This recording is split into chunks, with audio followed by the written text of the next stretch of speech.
राधे राधे प्यारे भक्तों, आज हम सब मिलकर भगवान का नाम लेते हैं। इससे हमारे जीवन में शांति और आनंद आएगा। तो चलिए शुरू करते हैं राधे राधे के साथ। बेपरवाह हो जाओ। जब नाविक बोले ना कि बेपरवाह हो जाओ, मुझे बहुत पता है कि कहां से कैसे निकालना है, तो जो सवारी होती नाव में किए हुए वो निश्चिंत हो जाते हैं। आप क्यों नहीं निश्चिंत होते? सेवक जी महाराज कह रहे, श्री हरिवंश भरोसे भय निडर, सुनित गर्जत हरिवंश बल। हम हरिवंश बल से बोल रहे हैं। हमारी नौका का संचालन हरिवंश स्वयं कर रहे हैं। हम सब उसी नौका में बैठे हैं। श्री हरिवंश प्रताप, प्रताप में बहुत बड़ा बल होता है, अपने लोग जानते नहीं। हम उस प्रताप में बैठे हुए हैं, जिस प्रताप में हम ठसक से कह सकते हैं मेरे बल श्री वृंदावन रानी। बोलने की भी हिम्मत नहीं, ठसक से कह सकते हैं हमारे माई श्यामा जी को राज। अभी उस राज के रहस्य को नहीं जानते हो। अनंत ब्रह्मांडों का शासन जिनके निर्धारित किए हुए जनों से होता है, वो है हमारे प्रभु श्री कृष्ण। उन्हीं के अंश से ब्रह्मा विष्णु महेश का प्रादुर्भाव होता है। अगर आपको संशय हो तो पढ़ लेना गर्ग संहिता। वृंदावन की महिमा में जब समस्त ब्रह्मांडों के अधिपति जाते हैं तो सीधे निकुंजेश्वर रास बिहारी से बात नहीं होती। एक सखी आकर आदेश करती, प्रभु ने ऐसा बोला और जाओ अपने अपनी सेवा में रत रहो, सर झुकाकर चल देते हैं। अभी प्रभु की हमारे महिमा नहीं जानते। प्रिय त्वम मामंगी कुरु, प्रियाजू मुझे स्वीकार कर लो। चपुर चंद्राभ वदने, करोड़ों चंद्रमाओं की कांति जिनकी श्री अंग शोभा की समानता नहीं करती। दृढ़ियो निर्माण भवतु रसनाद्या तव गुणई। प्रियाजू मुझ पे ऐसी कृपा कर दो कि मेरी ये जबान ऐसी दृढ़ता को प्राप्त हो जाए, बोलेगी तो राधा नहीं तो कट जाए। रसनाद्या तव गुणई, केवल आपकी बात बोले, नहीं तो ये नष्ट हो जाए। मुझे ऐसी जिह्वा नहीं चाहिए जो आपसे बिलक बात करे। दृढ़ियो, मुझे दृढ़ कर दो इस वाणी को, मेरी रसेंद्री को आपका उच्छिष्ट पाए, मेरी वाकेंद्री को आपका गुणगान करे। बस मुझे नहीं चाहिए और कुछ। राधा राधा राधा, क्या दुर्लभ रह जाएगा, क्या चाहिए। पलक झपकने को निमेष कहते हैं। इतने में राधा के प्रीतम ने अनंत ब्रह्मांडों का सृजन कर दिया। ऐसी किशोरी जो हमारी है और ऐसी किशोरी जो के अधीन लाल जो है, मुझे क्या चाहिए समझ में नहीं आता। कोई पदाधिकारी हाथ मिला दे तो छाती फुला के गर्भ में घूमोगे, वो पता नहीं दोबारा तुमसे मिले कि ना मिले, तुम्हारी बात समझ पाए कि ना समझ पाए। और अनंत ब्रह्मांडों के स्वामी को अधीन रखने वाली प्रिया जो कह रहे तू मेरा है, तभी हमारे हृदय में निकलता है हमारे माई श्यामा जी को रात। ध्यान रखना, अगर प्रियाजू ने स्वीकार न किया होता तो वाणी से नहीं तुम बोल सकते कि मेरी प्रियाजू। ये तभी बोल सकते हो जब प्रियाजू ने स्वीकार किया है। तभी यहां बैठे हो वृंदावन में प्रियाजू के घर में, तभी आप प्रियाजू के निज जनों से प्रियाजू की बात सुन रहे हो। स्वीकार करो पहले कि प्रियाजू ने तुम्हें स्वीकार किया है। हे स्वामिनी जू, मुझे ऐसी दृढ़ता दे दो, निर्माणा भवतु रसनाद्या तव गुणई, मेरी जबान अनन्य हो जाए, केवल राधा यश गान करे, राधा बोले। सदा स्थातुम कांखे विपिन वर कुंजे तव नवयो। प्रियाजू मेरे शरीर को ऐसा कर दो कि वृंदावन छोड़ के ना जाए। ऐसा रोग दे दो, ऐसी परिस्थिति दे दो, ऐसी घटना कर दो कि वृंदावन से कभी बाहर जाने लायक ही ना रहे। बड़ी कृपा। घबरा जाएगा हृदय, रोग दे दो। नहीं नहीं, हमें कहीं भी रखो, रोग मत देना। भव रोग तो लगा ही आया, उसको तो तुम जान ही नहीं पा रहे, जो तुम्हें बार बार जन्म मरण, कैसा कैसा कष्ट है। जीव मानव योनि में आया, गर्भ में आया, 9 महीना रहा, मर गया, फिर दूसरे गर्भ में गया। क्या दुर्गति है जीव की, समझ पा रहे? मानव योनि में हुआ, ऐसी जगह जन्मा, उठा के फेंक दिया, उठा के फेंक दिया जैसे कोई डस्टबिन में कूड़ा फेंकता है। क्या दुर्गति है जीव की, समझ नहीं पा रहे। आज तुम विवेकवान हो, बुद्धिमान हो, स्वस्थ हो, प्राप्त कर लो प्रभु को, नहीं कल पछताना पड़ेगा। कुछ काम नहीं करेगा तुम्हारी बुद्धि। जो बहुत बुद्धिमान है ना, यही देख लेना, यही तुम्हारी दृष्टि नहीं है इसलिए तुम्हें दिखाई नहीं दे रहा, दूर से दिखाई दे रहा है। कल जैसे बोले थे आज फिर बोल रहे हैं, यदि प्रभु के चरणों का आश्रय नहीं लोगे, नाम जप नहीं करोगे, शास्त्र मर्यादा का उल्लंघन करोगे, कोई भी हो, कितनी भी ऊंचाई, कितने भी बड़े पद में कहीं भी तुम्हारा जितना भी वैभव है, तुम्हें संतोष नहीं प्रदान कर सकता। तुम्हारी चेतना तुम्हें जलाएगी। देख लेना, चिंता, शोक, भय, डिप्रेशन, दुख, इससे मुक्त नहीं हो सकते। कागज में लिख लो चाहे दिमाग में लिख लो। आज पुण्य काम कर रहे हैं तो खूब जय जय, और कल हमें बताना जब पुण्य का नंबर बदलेगा, तब तुम्हें उत्तर मिलेगा कि जीवन का तुमने क्या वस्तु खोया। जहां से बनना था वहीं नास्तिकता ले आए, अब क्या तुम्हारे अंदर रह गया है। बहुत शायद सत्संग में याद हो, एक बार सुनाया था, ये बहुत प्रिय संत के द्वारा बताई हुई बात थी कि एक बहुत बड़े डॉक्टर थे जो विदेश से, अमेरिका आदि से डॉक्टरी से, बिल्कुल नास्तिक स्वभाव। जब कभी किसी संत की बात आती तो सीधे निंदा और गालियों से बात करते थे, अरब खरब रुपए साहब, और इतने बड़े सर्जन के डॉक्टर उनका सम्मान करते थे। एक बार किसी संत ने उनको समझाया कि डॉक्टर साहब आप बहुत बड़े हैं, लेकिन इतने बड़े नहीं कि माया के थप्पड़ को झेल जाए, इसलिए भगवान से तो नास्तिक। कौन भगवान, कैसा भगवान, कहां भगवान। तो उनका एक बार जीवन में मैं स्वयं मिलूंगा आपसे आकर। संतों का स्वभाव होता है बहुत जिद्दी।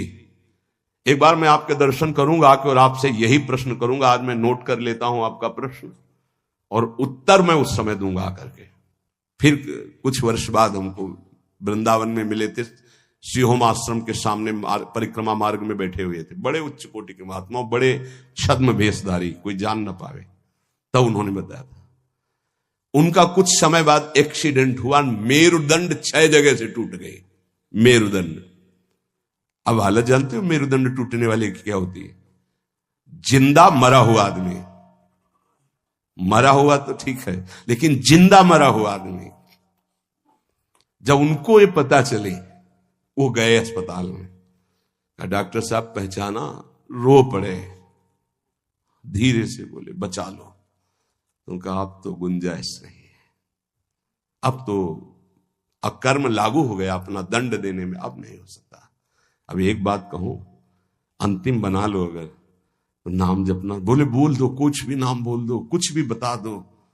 अब मैं मान गया कि कोई ईश्वर है जिसके आगे किसी की नहीं। अब मैं किसी काम का नहीं रह गया, मेरी सब पढ़ाई लिखाई डॉक्टरी व्यर्थ हो गई, मेरा जीवन अब मृत्यु शैया पे पड़ा है। बोले अब बोलो राम, अब बोलो।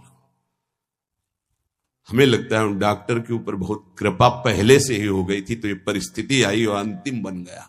संत के द्वारा भगवान नाम उच्चारण करवाना और आर्त भाव से भगवान को पुकारना, कई ऐसे उदाहरण। इसीलिए हम चीख के कहते हैं कि कोई भी हो, कहीं भी हो, कुछ भी कर लो, जब तक भगवद आश्रय नहीं लोगे तब तक शांति तुम्हारे अंदर नहीं, विश्राम नहीं। ये चिंता, शोक, भय, मृत्यु तुम्हें दंड देके रहेगी, तुम्हें त्रास देके रहेगी। हम ये नहीं कहते कि भजन करने वालों को रोग नहीं आता, दुख नहीं आता, विपत्ति नहीं आती, लेकिन 100 ग्राम विपत्ति 1 किलो संपत्ति क्या करेगी। 100 ग्राम विपत्ति का दुख हो, 1 किलो संपत्ति का सुख क्या करेगा। कौन सी आनंद संपत्ति। ये तो दुख गणना में ही नहीं है उस सुख के आगे, लेकिन हम तुम्हें इशारे में बता रहे हैं। 100 ग्राम दुख और 900 ग्राम सुख उसके ऊपर लदा रहता है, वो कुछ नहीं कर पाता। भगवद आश्रित के हृदय को तुम नहीं जान पाओगे। तुम भी भगवद आश्रित हो जाओ। सदा स्थातुम कांखे विपिन वर कुंजे चनवयो। ऐसी कृपा कर दो श्री जी कि धाम से जाने योग्य न रह जाए, ऐसी कृपा करो। बड़ी कृपा होती है। जैसे कोई जंगली जानवर होता है ना, और उसको काबू में जब किया जाता है तो गांव में एक लंगड़ डाला जाता है। अब वो उतने ही कदम चल पाएगा जितने में उसको चारा मिले, बस। ऐसे ही श्री जी जब कृपा करती है तो किसी असाध्य रोग का लंगड़ डाल देती है। बस जियो चुपचाप, कैसे, राधा राधा राधा, और आ जाओ हमारे पास। ये बड़ा सौभाग्य होता है, बड़ा सौभाग्य। अभी नौजवान एक परसों के आए थे, यहां कैंसर था। कह मैंने आपको गुरु मान लिया, अब राधा राधा राधा, अब एक श्वास भी नहीं राधा नाम से अलग जाएगी, बस मुझे कोई आशीर्वाद नहीं, बना रहे, बस राधा राधा छूटे। कितनी कृपा हो गई। कोई अपने जीवन की जब निराशा की स्थिति को देखता है तब आशा उसकी बनती भगवत प्राप्ति की। अब तो गया भाई, अब तो राधा राधा। हम तो कहते प्रणाम है भगवान की इस विधान को, प्रणाम है उस दुख उस रोग को जिसने निश्चय करा दिया कि अब तो राधा राधा राधा। बड़े भाग्य की बात है ये, यद्यपि बर्दाश्त नहीं होगा भाग्य सबको। सदा स्थातुम, वृंदावन से न जा पाऊं, आपका आश्रय न छूटे, आपका नाम न छूटे, ऐसी परिस्थिति दे दो। ये बहुत मंगलकारी परिस्थिति है। भगवान कृपा करे भोग लायक न रह जाएं, भगवान कृपा करे जगत लायक न रह जाएं, भगवान कृपा करे हमसे कोई प्यार न करे। बर्दाश्त होगी ये बात? एक हो गया ऐसी कृपा में सुनना भी नहीं। हमारी आकांक्षाएं जगत की है, ये जरूर सुनना। यही हमारे जीवन की दुर्दशा है जो हमको प्रभु से विमुख किए हैं। एक बार हम एक संत भगवान के मुख से सुना कि असाध्य रोग भगवान की विशुद्ध कृपा से प्राप्त होता है। यह असाध्य रोग नाता तो साधन का अहम बना रहता, मानते कि साधना ठीक थी, लेकिन उसका परिणाम वो नहीं होता जो आर्त भाव में हुआ, जो असहाय अवस्था में हुआ, जो अकिंचन अवस्था में। कोई एक व्यक्ति पानी देने वाला नहीं, एक वस्तु नहीं, आर्त भाव। आप समझ गए कि मैं गया, उसी ने कृपा की, उसी कृपा का आज आप लोग रसास्वादन कर रहे हैं। यद्यपि किसी योग्य नहीं, किसी योग्य नहीं, ना पढ़ा लिखा ना उतना कुछ नहीं, केवल बस ऐसा है कि जैसे पारसमणि छू गई लोहे पे तो चमक पड़ा, सोना बन गया। वो उस लोहा जंगहा किसी के काम आने वाला नहीं था। श्रीपाद कह रहे सदा स्थातुम, स्वामिनी ऐसा कुछ कर दो कि ये शरीर किसी योग्य न रह जाए, आपके धाम में ही पड़ा रहे। बड़ी कृपा है उनकी। कृपा का स्वरूप हम देखा कैसे कृपा निकालती है। बिल्कुल विषय में लगे हुए हैं, एकदम निकाल के ऐसा भगवदाकार वृत्ति जो वर्षों में नहीं होती साधना से, वो मिनटों में कर देती कृपा। हमने देखा, प्रमाण देखा। वो अज्ञानी जीव नहीं जानते हैं उस कृपा को। कृपा एक क्षण में भगवत प्राप्ति करा देती है, एक क्षण। साधना तो असाधनों का त्याग करने के लिए होती, कृपा के लिए साधन असाधन कुछ मतलब। बाढ़ आई तो सब बहा के ले गई, ये कृपा बाढ़ है। श्रीपाद कर रहे हैं ऐसी कृपा कर दो कि मेरा जीवन सिर्फ वृंदावन। क्यों वृंदावन में ही? क्यों? ऐसा क्या खास बात है?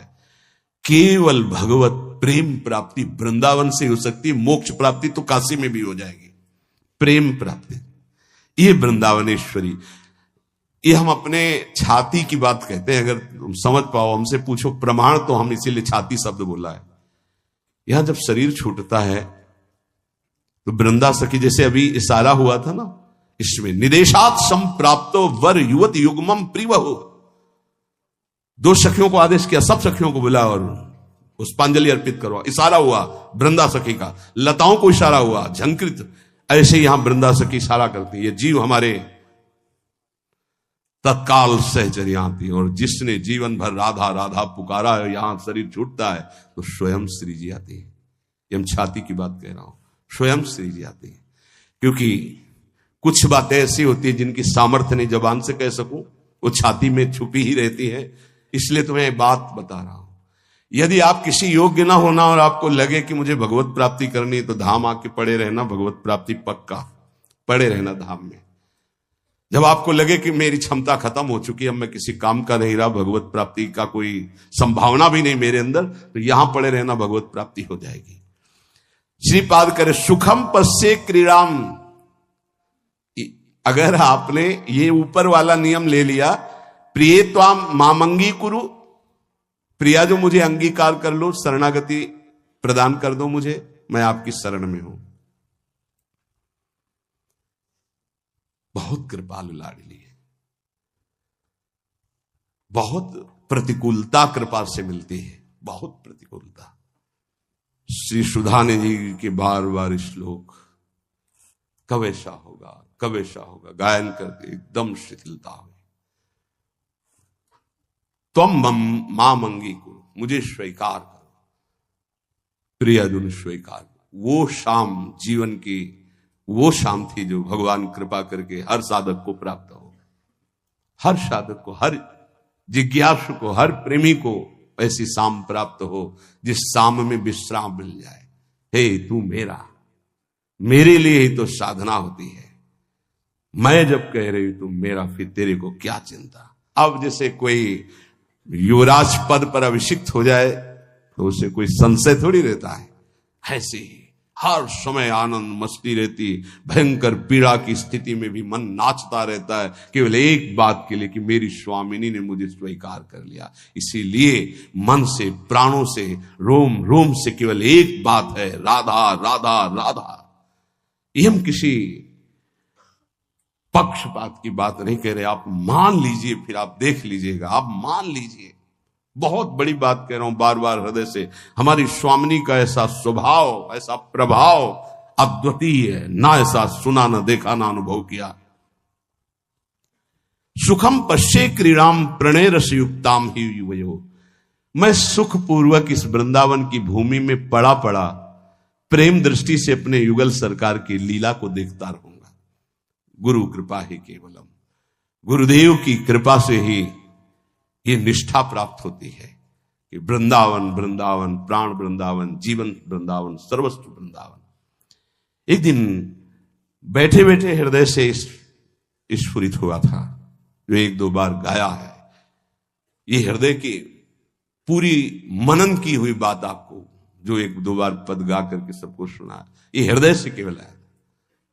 राधा नाम है जीवन हमारा, राधा नाम प्राण आधार है, राधा नाम है कर्ता विधाता, ये राधा नाम पालनहार है।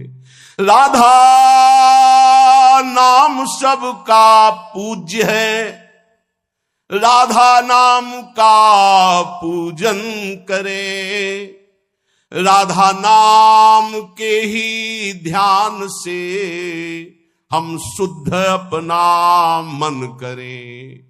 राधा नाम के जप ध्यान से प्रेम बढ़ता जाएगा, राधा नाम ही हमें प्रेम में निकुंज तक पहुंचाएगा। इस पूरा जीवन का सार, ये हमारा जीवन है, ये प्राण है, यही हमारा कर्ता, यही हमारा विधाता, विधान बदलने वाला है, यही हमारा सर्वस्व है, यही हमें निकुंज तक पहुंचाएगा। विश्वास कर लीजिए। पड़ा रहूं इस रज में, राधा राधा पुकारता रहूं। कैसी इस रज की महिमा। श्री भट्ट देवाचार्य जी कहते हैं, अगर इस रच के बाहर संपत्ति की तो बात जाने दो, हरि भी खड़े होंगे तो आंख उठा के नहीं देखूंगा। विपिन राज सीमा के बाहर हरिहु को न निहार, रे मन वृंदा विपिन निहार। उपासक सर्वत्र सगुण निराकार की भावना में विराजमान वृत्ति के द्वारा सम हो जाता है। सगुण निराकार, जैसे राधा वल्लभ, यह हमारा रूप है आराध्य का, लेकिन मुझे दिखाई नहीं दे रहा, सर्वत्र वही है। हम भावना करते हैं अव्यक्त रूप से, निराकार रूप से, सगुण निराकार। सगुण हमारे प्रभु राधा वल्लभ जी, आकार ये सब हैं, लेकिन इनके अंदर वो विराजमान है। यहां से संसार से जीवन मुक्त, अब समिट गई पूरी ममता अपने प्रिया प्रीतम के चरणों में, तब ये प्रेम का प्रादुर्भाव होता है। भगवान से मनाना चाहिए कि हमारी बुद्धि को नष्ट कर दो। ये जो बहुत ज्ञान विज्ञान चलती है बुद्धि, प्रभु बस इसको इतना कर दो कि राधा राधा राधा राधा राधा, बस इतने में स्थित हो जाए, ना कोई तर्क आवे और ना कोई हमारी जानकारी की इच्छा रह जाए।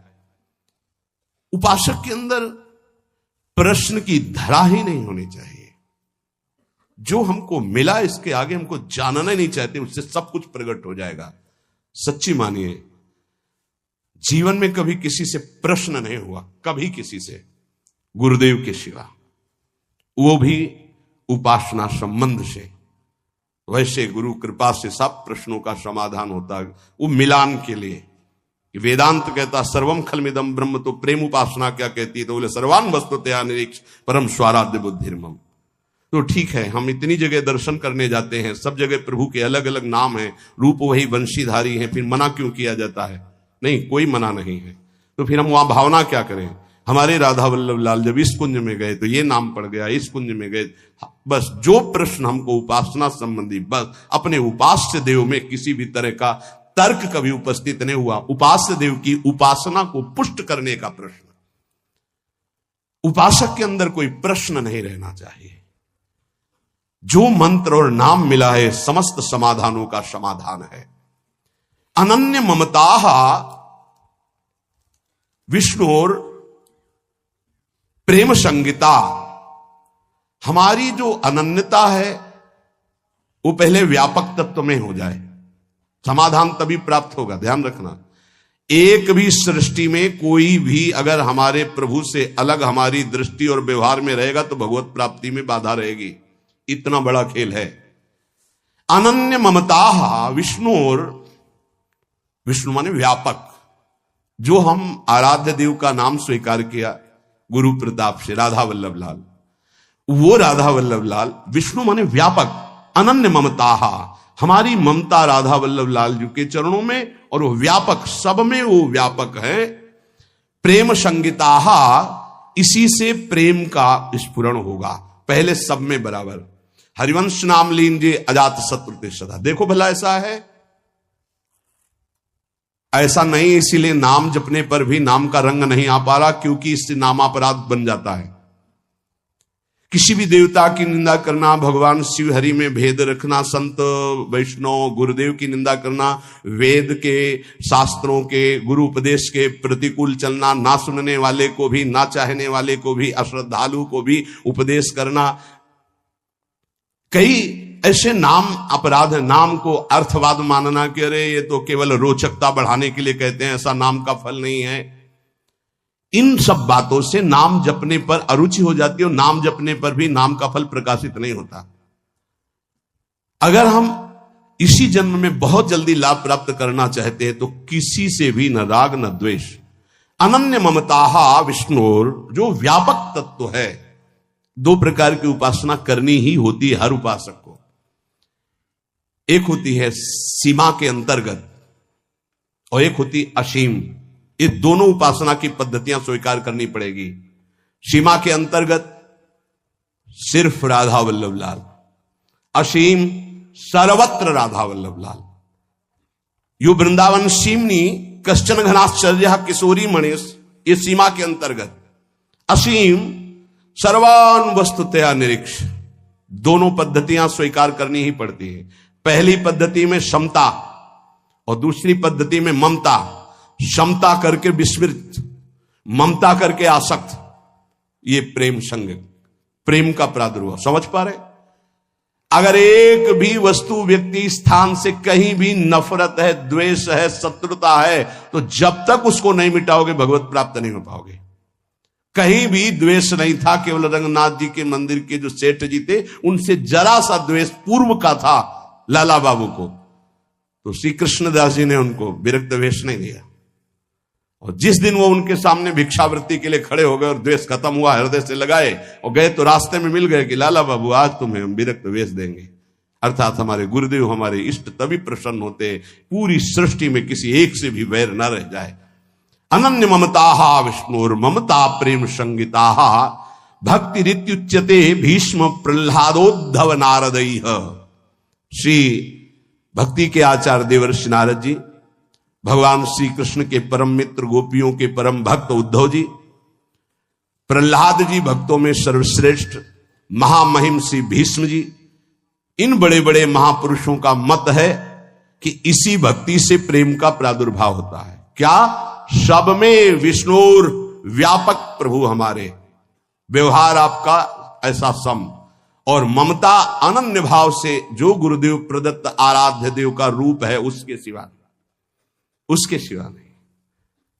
पूर्ण अनन्यता, पूर्ण समता, अभी आनंद आ जाए। ये जब उतरे हो अखाड़े पे तो चोट की क्या परवाह, दांव मारो विजयी भव। क्योंकि श्री जी हमारे संग है। नागरिदासी जन्म जितायो बलिहारी बलिहारी। शालोक्य सारिष्ट सामीप्य सारूप्यकत्व मप्युतो दीयमानम न ग्रहणंति बिना मत सेवनम जनाहा। पहला भक्ति का स्वरूप और दूसरा निष्कामता का स्वरूप। उस उपासक में जो अनन्य ममता अपने आराध्य देव में करता है, उसको इस लोक के भोग परलोक के भोगों की तो बात जाने दो, मुक्तियों की भी इच्छा नहीं रहती। तो चलो हमारी स्थिति ऐसी नहीं, लेकिन हमें अपनी इच्छा को शासन में तो लेना पड़ेगा। अगर इच्छाएं बढ़ती गई तो तुच्छ इच्छाएं हैं, ये कहां हमें मुक्त होने देंगी, कहां हमें भक्त होने देंगी। जबकि शालोक्य भगवान के समान लोक का वैभव प्राप्त हो जाना। जैसे सुदामापुरी बन गई तो सुदामा जी ने उस पुरी का भोग नहीं किया। पत्नी से कहा तुम ही ने भेजा था, तुम ही इसका भोग करो, हम तो भिक्षावृत्ति से वैसे ही जिएंगे जैसे अपने प्यारे श्री कृष्ण के लिए जीते थे। शालोक्य नहीं स्वीकार किया। सारिष्ट भगवान के समान ऐश्वर्य विभूतियां बल विक्रम सब जागृत हो जाना। सामीप्य भगवान के समीप भगवत स्वरूप धारण करके विराजमान रहना। सायुज्य भगवान में समा जाना। जैसे तरंग जल में लीन हो गई। कोई भी मोक्ष नहीं चाहता। भक्त तो चरण दासता के सिवा कोई सुख नहीं चाहता। ना भगवान के समान रूप धारण करके, भगवान के समान ऐश्वर्य धारण करके, भगवान के समान लोक, भगवान के समान वैभव, भगवान में लीन, ये कुछ नहीं चाहता। सालोक्य सारिष्ट सामीप्य सारूप्यकत्व मप्युत दीयमानम। अधिकार हो गया, वो जो चाहे मोक्ष प्राप्त कर ले। न ग्रहणंती, नहीं चाहिए। क्या चाहिए? सेवनम जनाहा, केवल सेवा आपकी बस। ना मुझे और नहीं चाहिए, ये पांचों मोक्ष नहीं चाहिए। कैवल्य परम पद स्वरूप बोध महापुरुष को मिलता है। भक्तिवान कैवल्य परम पद का अधिकारी स्वयं हो जाता है, क्योंकि स्वरूप बोध भगवान के दर्शन और स्वरूप बोध एक ही साथ होता है। मम दर्शन फल परम अनुपा जीव पाव निज सहज स्वरूपा। और यहां तो भावदेह की प्राप्ति आचार्य कृपा से पहले ही हो जाती है। अलग अलग उपासना का खेल है। जैसे भाव से आप भजन कर रहे हो, आपको स्वरूप ज्ञान भी नहीं है, खूब नाम जप कर रहे हो, विकल हो प्रभु के लिए, कोई मैं कौन हूं क्या हूं कोई मतलब नहीं, तो भगवान दर्शन देंगे। जे ही दर्शन देंगे स्वरूप बोध हो जाएगा। प्रेम उपासना में जे ही प्रियाजु से आसक्ति बढ़ती है तो आचार्य चरण भावदेह प्रदान कर देते हैं, वहां स्वरूप पहले ही बोध हो गया। वो कैवल परम पद का अधिकार प्राप्त करके उसका त्यागी प्रेम मार्ग में आगे बढ़ जाता है। सच्चिदानंद प्रभु के भजन में कैसे भी लग जाओ, मंगल ही मंगल है। इसके लिए तुम्हें थोड़े दिन यत्न करना जरूरी है, प्रयास करना जरूरी है। प्रारंभ में कहने लगते हैं मेरे से भजन नहीं होता, तो भजन तो सिद्धों से होता है, तुम्हें कैसे होने लगेगा? तुम्हें करना पड़ेगा। लोभ जगाओ सत्य वस्तु की प्राप्ति के लिए, सब कुछ मिल जाएगा। जैसे लोग अज्ञानी लोग कहते हैं तुम कहते हो तो नाम जपने से हमें भोजन मिल जाएगा क्या? तुम चिंता मत करो। तुम्हें अगर विश्वास हो तो जो हम तुम्हें नाम दे रहे हैं राधा राधा, ये अखिल पति भगवान को अधीन कर लेता है। यार भोजन में गिर गए तुम कि भोजन पता नहीं मिलेगा कि नहीं मिलेगा। और हमने ये कभी नहीं कहा कि आप ऐसे हाथ पे हाथ धर करके राधा राधा बोलो। हमने कहा अपने कर्तव्य का पालन करते हुए करो, कर्म करो, पुरुष कायर नहीं बनो। जबान से राधा राधा बोलो और अपने कर्तव्य का पालन करो, सब ठीक हो जाएगा। कर्तव्य कर्म से तुम्हें व्यवहार सामग्री मिलेगी और राधा नाम तुम्हें परमार्थ में बलशाली बना देगा। लेकिन ये अज्ञानी जीव समझते नहीं। एक बार भगवान शंकराचार्य जी आद्य गुरु, वो गंगा के किनारे देखा कि दो मछुआरे ऐसे समाधि लगाए मानो बैठे हो, बड़ी एकाग्रता से। वो बंसी जब डाली जाती है ऐसे, और जरा सा हिली तो ऐसे। तो गए भैया कितना समय बैठते हो? बोले सुबह से शाम तक महाराज। क्या मिलता है? महाराज कुछ मछलियां मिल जाती हैं, बेचते हैं, परिवार का पोषण होता है। कितने रुपया मिलते हैं? बोले इतने मिल जाते हैं। बोले ठीक है, इतना रुपया तुम्हें देंगे, भोजन देंगे, वस्त्र देंगे। 4 मठों की स्थापना उस समय हो चुकी थी। चलो मठों में विराजमान हो और नारायण नारायण का कीर्तन करो, बढ़िया भोजन मिलेगा, वस्त्र मिलेगा। महीने में इसके अनुपात से, रोज के अनुपात, मछली मारना बंद करो। चले गए, बैठा करो नारायण नारायण। बैठ गए, उनके सामने तो शुरू किया नारायण नारायण, और जो ही हो गए सो भाग गए, फिर मछली मारने लगे। फिर भगवान शंकराचार्य जी गए और उनका तुम भाग क्यों आए? बोले अपना भोजन और अपना पैसा सब आप रखो, हमसे वो नहीं होगा, हमें जो सुख मिलता है मछली मारने में, उन नारायण नारायण। अब वो साधक तो है नहीं। बोले हमको नहीं चाहिए तुम्हारा भोजन और रुपया। समझो, आप खिलवाड़ मत समझे। हर सुख सुविधा प्राप्त होने पर भी मन को रोक पाना, ये बड़े बहादुर हैं, ये बड़े वीर हैं जो श्री जी के लिए अपने समस्त संबंधों को स्वाहा करके और आगे कदम बढ़ा रहे हैं। खिलवाड़ ना समझो। उनको कहा गया कि तुम्हें मछली मारने से जितना मिलता है प्रति महीने मिलेगा, कोई चिंता नहीं, खाओ पियो, नारायण नारायण बोल। नहीं कर पाए, क्योंकि मना स्थिति जब तक राजी नहीं तब तक कैसे हो सकता। मना स्थिति को प्रभु में राजी करने वाले, इसीलिए सतरत सतरत सा लोकांतारित। तो आप सबसे प्रार्थना है, भजन सिद्धों का होता है, साधकों का नहीं। साधकों को प्रारंभ में बिना रुचि के, बिना भाव के, बिना स्वाद के भजन करना पड़ता है, और भजन ही हमारे जीवन को परम सुख में पहुंचाएगा। आत्यंतिक दुख की निवृत्ति, जहां लेस मात्र भी दुख नहीं प्यारे, वहां पहुंचने की बात कही जा रही है। इसलिए आप बात मान जाओ, क्योंकि ये ऐसी कोई वस्तु नहीं कि हम खरीद के आपको खवा दें, ऐसी कोई बात नहीं जो हम आपको दिखा दें। बस वाणी से कह के असमर्थ होकर के बस कहते हैं कि आप मान लो बात। राधा राधा राधा राधा, जो आपको कर्तव्य मिला है उसे पूजा मानो और नाम जप करो, निहाल हो जाओगे, मस्त हो जाओगे। कोई भी तुम्हें परास्त नहीं कर पाएगा, हारते हुए भी जीत जाओगे, और अगर प्रभु से विमुख रहे तो जीतते हुए भी हार जाओगे।